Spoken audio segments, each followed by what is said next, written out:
dans cette paracha, donc, Balak, c'est le roi de Moab, à cette époque-là. Il a été nommé roi. Et il voit que ce peuple-là, il arrive et il détruit tout le monde.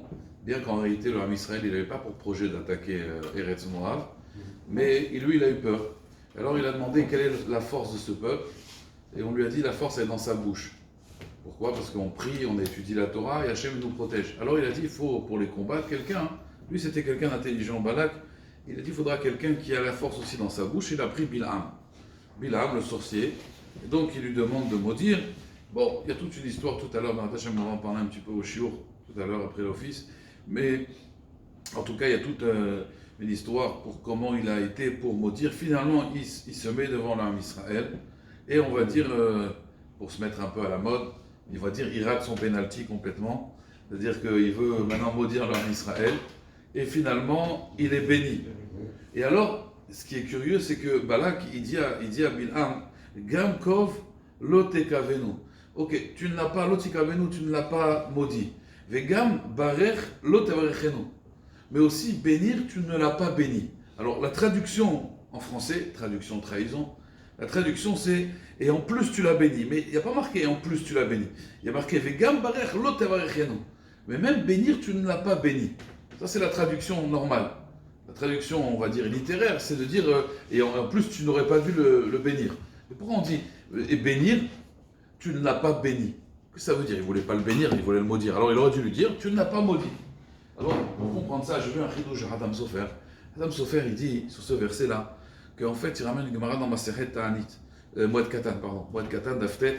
Là-bas, la Gemara, elle dit que Rabbi Shimon Bar Yochai, il a dit à son fils, Rabbi Eliezer, il lui a dit, va maintenant, il y a Rabbi Yehuda, il y a des Chachamim qui sont venus dans la ville, va leur demander une bracha. Donc Rabbi Elazar, son fils, il va demander une bracha, et les Chachamim, elle est très longue la Gemara, mais je vous la raccourcis, les Chachamim, ils lui font des brachot qu'on ne comprend pas. Il lui dit, tu rentreras, mais tu ne sortiras pas, tu seras zoréa, tu vas planter, mais tu ne pourras pas cultiver. Ça a l'air apparemment des malédictions. Ça a l'air des malédictions. Et il lui dit, tu ne connaîtras qu'une fois la première année, Rakshana Rishona, tu verras dans ta vie. Des choses, apparemment, c'est une malédiction. Donc il était voir Rabbi Shimon Bar Yochai, il lui a dit, voilà ce qu'ils m'ont dit. Et Rabbi Shimon Bar Yochai, il lui a dit au contraire, ce qu'ils t'ont fait, c'est une bénédiction. Alors les Mfarshim, ils expliquent parce qu'il y avait des accusateurs sur Rabbi Elazar, son fils. Et les accusateurs là-haut, même si on fait une bracha à quelqu'un, pourquoi la bracha? Normalement, n'importe quel juif, il bénit un autre juif, la bénédiction, elle marche. D'accord? On n'a pas besoin d'aller voir des babas. La bénédiction, elle marche seulement quoi? Des fois, il y a des accusateurs dans le ciel qui refusent la bracha. Donc eux, ils ont vu qu'il avait beaucoup d'accusateurs. Alors qu'est-ce qu'ils ont fait? Ils ont fait une bénédiction avec un remez. On a l'impression que c'est une malédiction. Ça veut dire, par exemple, tu vas être zoréa et tu ne vas pas couper. D'accord? Ça veut dire, tu vas être zoréa, tu vas moissonner et tu vas ensemencer la terre, mais tu ne vas pas pouvoir l'accueillir. Alors il n'a pas compris ce que ça veut dire. Ça a l'air d'une malédiction, là-haut ils n'ont rien dit. Mais eux, au niveau de la pensée, ils pensaient que c'était une bénédiction. Et quand au niveau de la pensée, on pense que c'est une bénédiction, alors ça marche, puisque les anges ne comprennent pas, ne voient pas nos pensées, mais Akadosh Baruch Hu, il voit les pensées. Donc du coup, les anges accusateurs là-haut, ils ont vu apparemment une malédiction, donc ils n'ont pas accusé. Mais puisque l'intention de Rabbi Yehuda, c'était de bénir le fils de Rabbi Shimon, Rabbi Elazar, donc du coup, la bracha a marché. Et il lui a expliqué à Rabbi Shimon, mais non, il t'a dit qu'en réalité, tu vas planter, tu vas avoir des enfants, et bon, Hachem, tu ne vas pas les récupérer, ça veut dire qu'ils ne vont pas divorcer. Shana Rishona, ça veut dire que tu n'auras qu'une fois une première année avec ta femme, et elle ne va pas mourir, elle va rester toute ta vie avec toi. Donc tu n'auras pas encore une fois un besoin de te marier, Shana Rishona. Et il lui explique à chaque fois en fait qu'ils lui ont fait des bénédictions extraordinaires. D'accord? Alors, ici, il lui a dit, Balak, en fait, à Bilam, il lui a dit, écoute, maudit, tu n'as pas maudit. Mais même béni, tu n'as pas béni. C'est-à-dire qu'en fait, tu vois que tu ne peux pas maudire, très bien, parce qu'apparemment, Kadosh Baruch Hu, il est avec l'âme Israël. Alors tu aurais dû les bénir, et toi, ton intention, ça aurait été quoi? Ça aurait été de les maudire. Vous voyez, en sens inverse. Rabbi Yehuda, il a pensé, dans ses phrases, on a l'impression que c'est une malédiction, mais dans sa pensée, c'était une bénédiction. Toi, tu aurais dû faire la même chose. Tu aurais dû en réalité bénir, ça veut dire faire semblant que tu les bénisses. Mais en fait, tu aurais eu une mauvaise intention. Il a dit même la pensée, et Bilam, il lui dit même la pensée, Akadosh Baruch Hu, il l'a transformée. C'est-à-dire que même au niveau de la pensée, il a dit, je ne peux rien faire. Même au niveau de la pensée, j'ai voulu les bénir. Mais même les bénir pour les maudire, j'ai pas pu. Pourquoi? Parce qu'Akadosh Baruch Hu, il faut savoir qu'il contrôle les pensées de chaque homme. Et donc même la malédiction qu'il a voulu faire, elle s'est transformée finalement en quoi? En malédiction. Et ça, il faut savoir à Botaï, ça c'est le travail du Ham Israël, que des fois, il y a des choses, apparemment c'est une malédiction, et on a ce pouvoir de le transformer en bénédiction. Comment ça marche? Comment ça fonctionne? Je vous ramène une petite anecdote très rapide. Une fois, les élèves du Baal Shem Tov, toujours le Baal Shem Tov, il a amené ses élèves très loin pour leur apprendre des principes dans la vie. Et il leur a dit, là je vais vous amener très loin, très très loin, vous allez apprendre c'est quoi la mida de bitachon, c'est ce que c'est, il y a la emuna, on croit en Dieu, et la emuna de bitachon. Bitachon c'est la confiance en Dieu. Je crois en Dieu très bien, mais est-ce que je lui fais confiance?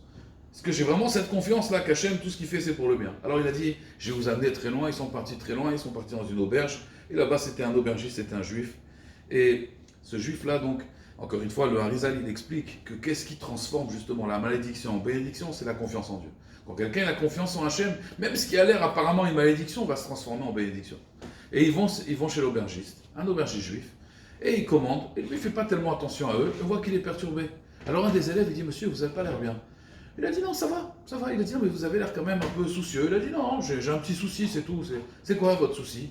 Alors il a dit, écoutez, à 17h, j'ai rendez-vous avec le duc de la région.